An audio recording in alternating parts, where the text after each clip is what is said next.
പെട്ടെന്ന് ഒരു കക്കാർച്ചി റോസ്റ്റ് ഉണ്ടാക്കിയാലോ? കക്കാർച്ചി തോരൻ ഞാൻ ഉണ്ടാക്കി കാണിച്ചിട്ടുണ്ട്. മുഴുത്ത കക്കാർച്ചിയാണ്. 1/2 കിലോ മേടിച്ചോളൂ. 120 രൂപയാണ്. അപ്പൊ നമുക്കിത് വേവിച്ചെടുക്കാം. വേവിച്ചെടുക്കാൻ എങ്ങനെയാണ്? ഉപ്പും മഞ്ഞപ്പൊടിയും ചേർത്ത് വേവിച്ചെടുക്കാം. ആവശ്യത്തിന് വെള്ളവും ഉപ്പും ഒഴിച്ച് വേവിച്ചെടുക്കാം. കക്കാർച്ചി ഫ്രൈക്ക് വേണ്ടിയിട്ട് സബോള, അതുപോലെ തന്നെ തേങ്ങാക്കൊത്ത്, പച്ചമുളക്, ഇഞ്ചി, വെളുത്തുള്ളി പേസ്റ്റ്, ഇത്രയും സാധനങ്ങൾ മാത്രം മതി. ഇത് നന്നായിട്ട് വഴറ്റിയെടുക്കുക. ഇതിനകത്തോട്ട് കുറച്ച് മുളക് പൊടി ചേർക്കുക. എരിവ് ഓരോരുത്തരുടെ ആവശ്യത്തിനനുസരിച്ച് ചേർത്താൽ മതി. പിന്നെന്താ, മഞ്ഞപ്പൊടി, കുറച്ച് കളറൊക്കെ കൂടിയിരിക്കട്ടെ. നന്നായിട്ട് വഴറ്റി കൊടുക്കാം. അപ്പം ഒരുപാട് വഴന്നിട്ടൊന്നും ഇല്ല, ഒരു സാധാ പരുവത്തിനാണ് ഇരിക്കുന്നത്. അപ്പൊ ഇതിനകത്ത് കിടന്ന് ഇനി ഈ കക്കാർച്ചി ഇതിനകത്ത് കിടന്ന് ഒലരാനുള്ളതാണ്. വേവിച്ച് വെച്ച കക്കാർച്ചിയാണ്. തട്ടിക്കൊടുക്കാം.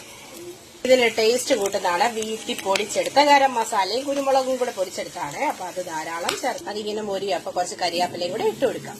നല്ല ഒരു മണം വരുന്നുണ്ട്. അപ്പൊ എല്ലാരും ട്രൈ ചെയ്ത് നോക്കുക. ഇത് വളരെ എളുപ്പമല്ലേ? നല്ല അടിപൊളി വേഗത്തിൽ എളുപ്പത്തിൽ ഒരു കക്കാർച്ചി റോസ്റ്റ്.